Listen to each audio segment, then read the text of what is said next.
અમારા સમાજમાં બહુ વધારે પડતો દારૂના વ્યસન થતા હોય છે અમારા યુવાન મિત્રો. તો એ જ વાત કરી કે ભાઈ અમારા સમાજમાં તો દારૂનો દોરી આપીને તોય પી જાય. એક એવી ખાલી ટિપ્પણી મેં એટલા માટે કરી કે ભાઈ અમારો સમાજ સુધરે. ગુજરાતમાં દારૂબંધી છે, પરંતુ દારૂનો મુદ્દો ગુજરાતમાં અત્યારે ચર્ચાનું કેન્દ્ર બન્યું છે.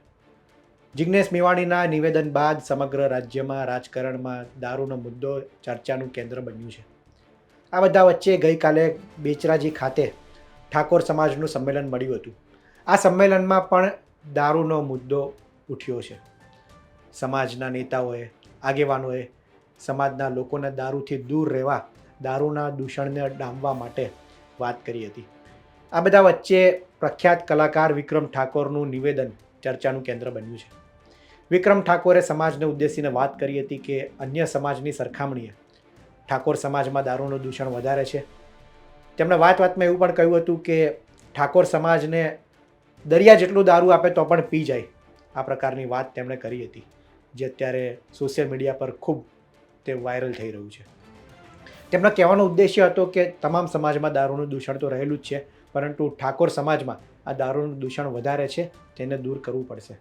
અને મહિલાઓની પણ વાત કરી હતી કે મહિલાઓમાં પણ ગુટખાથી લઈને અન્ય વ્યસનો છે. મહિલાઓએ આ દૂષણ દૂર કરવું પડશે. મહિલાઓ દેખાદેખીમાં કે નોકરી ધંધે જતા હોય ત્યાં બીજાને જોઈને ગુટખા, તમાકુ, માવો એ ખાતા હોય છે. આ બધું ન કરવા માટે અપીલ કરી હતી. પહેલાં સાંભળીએ વિક્રમ ઠાકોરનું નિવેદન. બસ એટલે અમારા બીજા સમાજમાં પણ વ્યસનો હોય છે, પણ અમારા સમાજમાં બહુ વધારે પડતો દારૂના વ્યસન થતા હોય છે અમારા યુવાન મિત્રો. તો એ જ વાત કરી કે ભાઈ અમારા સમાજમાં તો દારૂનો દોરી આપીને તોય પી જાય. એક એવી ખાલી ટિપ્પણી મેં એટલા માટે કરી કે ભાઈ અમારો સમાજ સુધરે. અને બહેનોને પણ જે ગુટખા બધું ખાય છે તો એમને પણ એમ કીધું કે ભાઈ આવું તમારે ના ખાવું જોઈએ. તમને જોઈને તમારા દીકરા દીકરી પણ વ્યસન કરશે. બસ શિખામણ કે ભાઈ મેન વસ્તુ અમારા સમાજમાં એજ્યુકેશનનો મેન પ્રોબ્લેમ છે. શિક્ષણ ઓછું છે. જો શિક્ષણમાં આગળ આવશે અમારો સમાજ તો ભવિષ્યમાં બીજા સમાજોની સાથે ખભે ખભો મિલાવીને ચાલી શકશે. વિક્રમ ઠાકોરનું કહેવું છે કે જો શિક્ષણનું સ્તર વધશે સમાજમાં તો આપણે પણ અન્ય સમાજની લગોલગ આવી શકીશું. એટલે શિક્ષણનો મુદ્દો પણ મહત્વપૂર્ણ છે.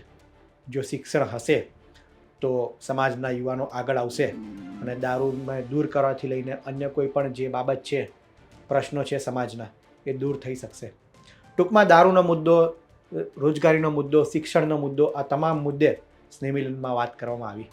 અને સ્નેહમિલનની ખાસિયત એ છે કે રાજનીતિ છોડીને બાજુ પર મૂકીને તમામ પક્ષના નેતાઓ એક મંચ પર જોવા મળ્યા અને તમામે સમાજની વાત કરી કે સમાજને આગળ લાવવા માટે શું કરી શકાય. આ માટે કલાકાર હોય, નેતા હોય, અન્ય ક્ષેત્રે પ્રતિષ્ઠિત વ્યક્તિ હોય, તમામ લોકોએ સમાજને આગળ લાવવા માટે હાકલ કરી હતી. વિક્રમ ઠાકોરનું પણ કહેવું એવું જ છે કે જો શિક્ષણનું સ્તર ઊંચું હશે તો યુવાનો આગળ આવશે અને દારૂના દૂષણને નાથી શકાશે. આ વિડીયોમાં હાલ આટલું જ. ગુજરાતના તમામ મહત્ત્વના સમાચાર માટે ગુજરાત તક જોતા રહો. ધન્યવાદ.